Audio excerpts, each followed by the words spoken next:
ada toilet khusus. Sesampainya di sungai, sang khalifah pun bergegas untuk membuang hajat.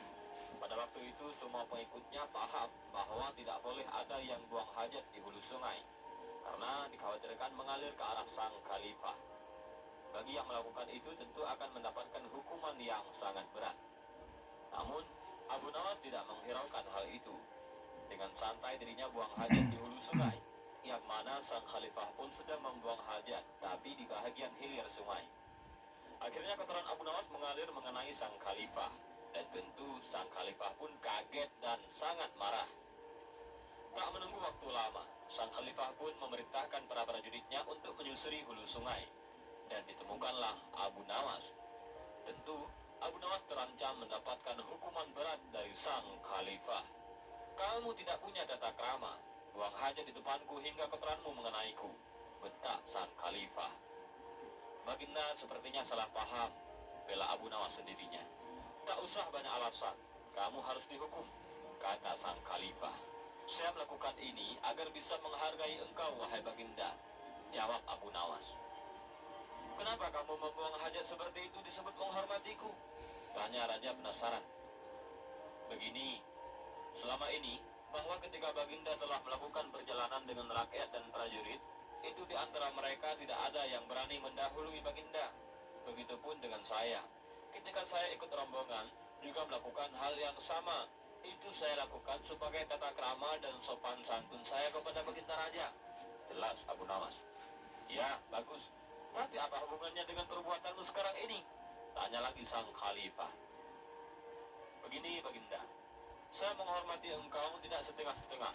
Ketika saya buang hajat, saya memilih di hulu sungai supaya kotoran saya tidak sopan kepada kotoran Baginda, karena sudah berani mendahului kotoran Baginda. Ini semua saya lakukan demi tata krama saya kepada kotoran Baginda. Jelas lagi Abu Nawas. Mendengar penjelasan itu, Abu Nawas pun tak jadi dihukum. Ia malah diberi hadiah oleh sang khalifah karena penjelasannya yang masuk akal. Selalu ada saja cara Abu Nawas agar tidak dimarahi Raja Harun al-Rashid. Ketika ia kepergok membawa botol berisi arak berwarna merah, sang raja menegurnya. Abu Nawas menyebut isi botol itu adalah air susu yang pemalu. Kisahnya, kecerdasan Abu Nawas benar-benar menghibur Raja Harun al-Rashid. Suatu ketika, sang raja melihat murka dan melihat pekerjaan pengawal kerajaan yang selalu tidak beres. Setelah diselidiki, ternyata para pengawal itu suka mabuk-mabukan. Wahai pengawalku semua, sudah sering aku peringatkan agar engkau jangan mabuk-mabukan, ujar Raja Harun al-Rashid. Para pengawal kerajaan terlihat begitu gemetar. Mereka tak berani menatap mata rajanya. Kepala mereka tertunduk sebagai pengakuan rasa bersalah. Ceritakan kepadaku, dari mana kalian mendapatkan arak-arak itu? Tanya raja. Untuk beberapa saat, para pengawal tak mau mengaku juga. Namun ketika Raja Harun al-Rashid membentak, akhirnya mereka mengaku juga. Abu Nawas lah yang membawa arak-arak itu ke istana.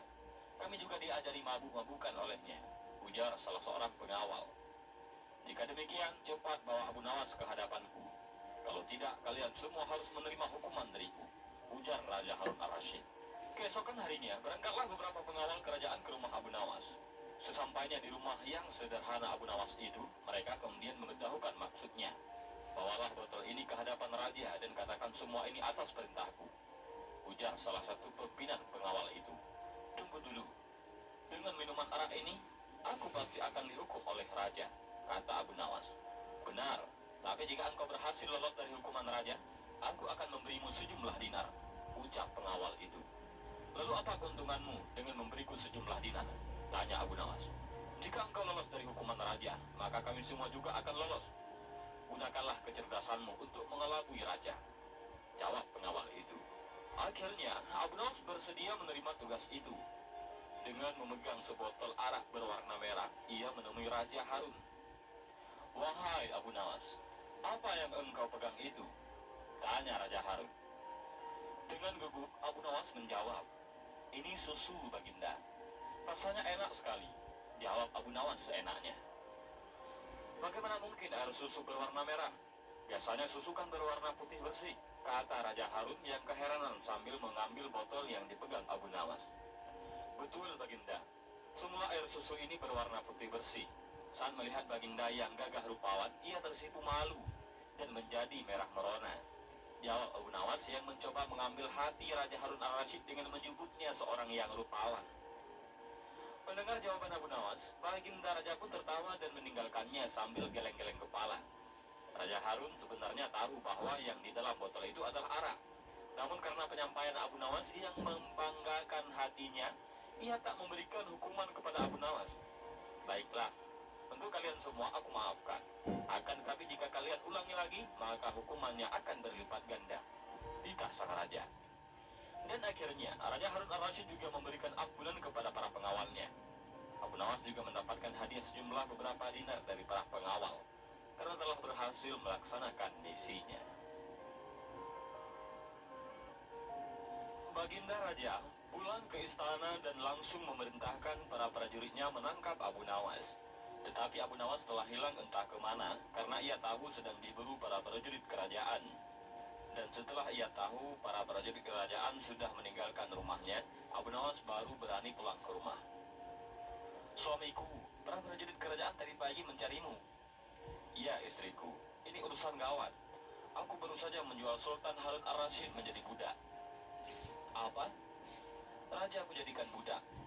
Kenapa kau lakukan itu, wahai suamiku? Supaya dia tahu di negerinya ini ada praktek jual beli budak. Dan jadi budak itu sengsara. Sebenarnya